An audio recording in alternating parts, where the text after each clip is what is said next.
ఏదేమైనా మహేష్ నువ్వు ఆ సినిమా రంగస్థలంలో మంచిగా చేసినావు. ఇంకొక ముచ్చట ఏంటంటే ఈ సినిమాలో నువ్వు కాపా కాపులు రెడ్లనే ఉండదండి, ఏ క్యారెక్టర్ అయినా చేస్తా.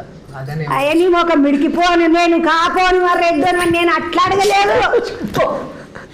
కాటమి ఇప్పుడు అంతా పోలీసు వాళ్ళని పోలీసు అంటలేరు, కోపనాలు అంటున్నారు.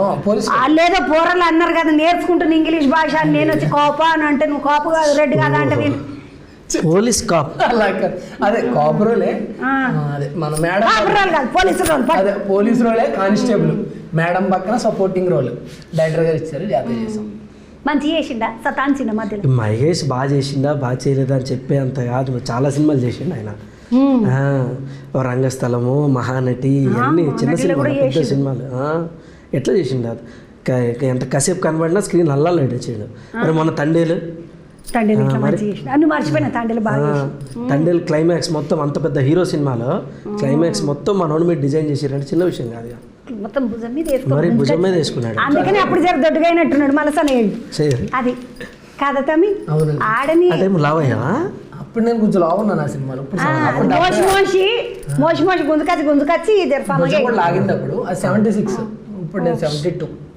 4 కిలోలు దిగినావు పాప. అడగనట్టు పైసలు కిలోకు నువ్వు ఇంత అన్నట్టుగా. ఏది మేడం? ఆ సినిమా ప్రొడ్యూసర్ని అడగద్దా కిలోకి ఇంత 4 కిలోలు తగ్గిపోయినా ఇప్పియవా సార్ అని అడగద్దా? కొడతారు అలా అంటే. అయ్యో కష్టానికి అడిగినావు, నువ్వేమన్నా పుణ్యానికి అడిగినావా? బాగున్నావు 4 కిలోలు పుణ్యానికి దిగిపోయానా?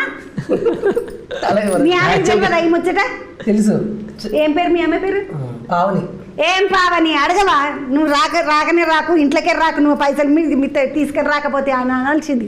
పావని మంచిది. ఇలా కూడా తీసుకోవచ్చా? మొన్న ఒక సినిమాకి ఎవరితోటి ముచ్చట పెట్టినా అంటే నేను ఎవరమ్మా అనుపమ పరమేశ్వరమ్మ ఏమంతటి ముచ్చట పెట్టిన 70 రోజులు అంట పిల్లని పాపం రాత్రులే వరకు చేపించారట. ఏమంటుంది కిష్కిందపురే, కిష్కిందపురి. అయితే నేను అన్న అమ్మ కళ్ళు మొత్తం పిల్లి ఇట్లా అయిపోయింది బొక్కగా. ఏందమ్మా తింటలేవా తినద్దు అంటే రోజు రాత్రి పడుకునుడే లేదు, నైట్ అంతా వర్క్ చేసినాను అలసిపోయినాను అక్క అని చెప్పింది. రాత్రిపూట వర్క్ చేస్తే ఒక్కటికి 3 అని లెక్కేసుకొని తీసుకోవద్దా అంటే నువ్వు లేకపోతే అక్క నాకు చెప్పేటోళ్ళు ఎవరు లేకపోయిరా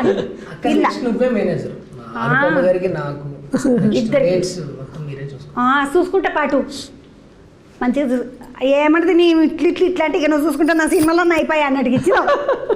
నాకు అర్థమవుతుంది. మీరు సినిమాలో కూడా చేయాలక్క, మీ టైమింగ్ చాలా బాగుంది. కొంచెం టైం తీసుకుంటున్నారు కానీ టైమింగ్ బాగుంది.